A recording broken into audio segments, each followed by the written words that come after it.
Hello friends, welcome to my channel.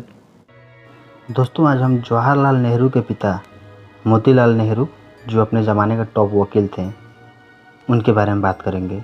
तो चलिए video शुरू कर लेते हैं।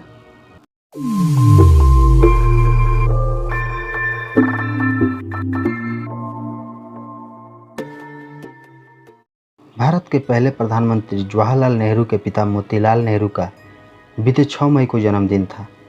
वो न केवल कांग्रेस के अध्यक्ष थे, बल्कि देश के टॉप वकीलों में से एक थे। आज़ादी से पहले उनकी गिनती देश के धनी लोगों में होती थी। उनकी धन दौलत के लेकर अक्सर उनके बारे में चर्चा होती रहती थी। 1900 की शुरुआत में उनका बार बार यूरोप जाना सामान्य बात था। भारत के पूर्व मुख्य न्यायाधीश पी सदाशिवम ने उनके बारे में इंडियन लॉ इंस्टीट्यूट के एक जर्नल में लिखा है, वो विलक्षण वकील थे, अपने ज़माने के सबसे धनी लोगों में एक। अंग्रेज जज उनकी वाक पटुता और मुकदमों की पेश करने की उनकी खास शैली से प्रभावित रहते थे। शायद यही वजह थी कि उन्हें जल्दी और असरदार तरीके से सफलता मिली।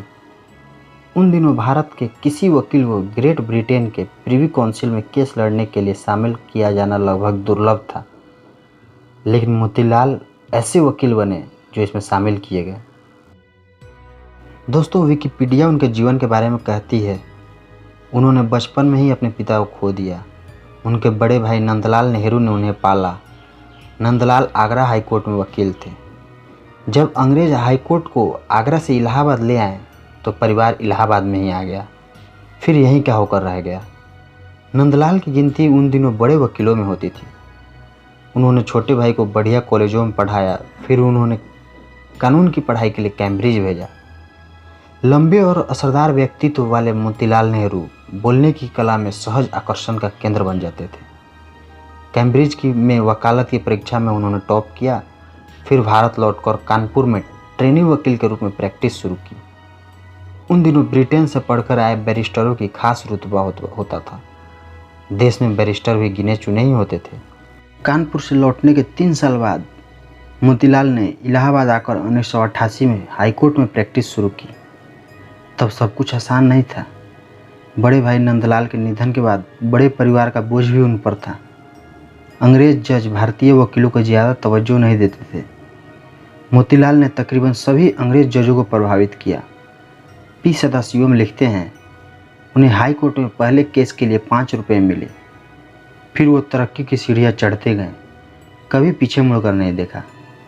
बाद में उन्हें एक केस के लिए बहुत मोटी रकम मिलने लगी, जो हज़ारों में थी। उनके पास बड़ी जमींदारों, तालुकदारों और राजे महाराजाओं के ज़मीन से जुड़े मामले केस आने लगे। वो देश के सबसे महंगे वकीलों में शुमार हो गए। उनका रहन सहन यूरोपियन था।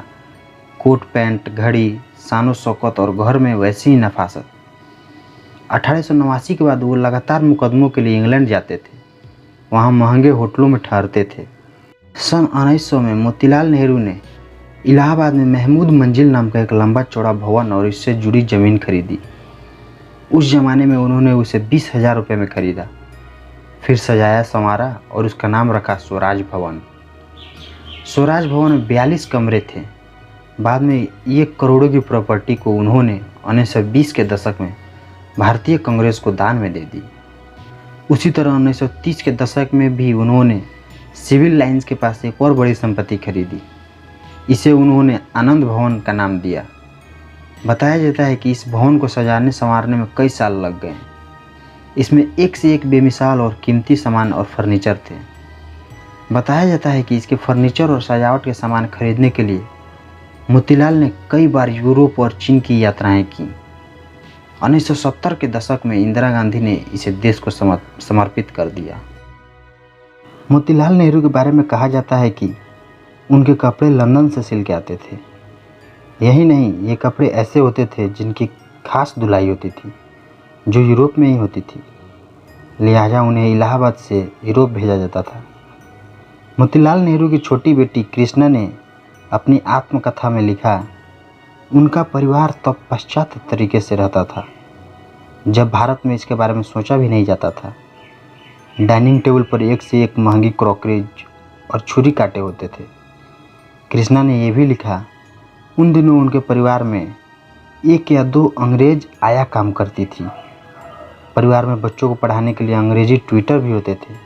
जवाहरलाल नेहरू जब हैरो और ट्रिनिटी कॉलेज में पढ़ने के लिए गए तो वहाँ शानो शौकत से रहते थे।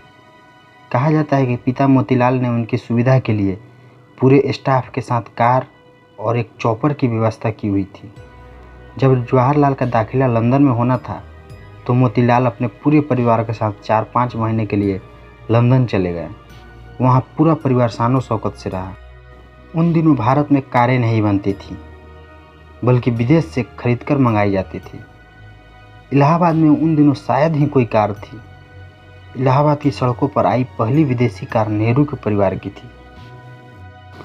मोतीलाल नेहरू सन 1900 के बाद कई दशकों तक भारत के सबसे ज़्यादा पैसा कमाने वाले वकील बने रहे। उनकी गिनती तब देश के सबसे धनी लोगों में भी होती थी। 1920 के दशक में जब मोतीलाल नेहरू ने महात्मा गांधी को सुना समझा और उनके करीब आए तो वे वकालत छोड़कर देश की आज़ादी के आंदोलन में शामिल हो गए। हालांकि तब वो टॉप पर थे और बहुत पैसा कमा रहे थे। अक्सर ये भी कहा जाता है कि उस समय जब भी कांग्रेस आर्थिक संकट से गुजरती थी तो मोतीलाल उसे धन देकर उबारते थे। वो 2 बार कांग्रेस के अध्यक्ष भी रहे हैं।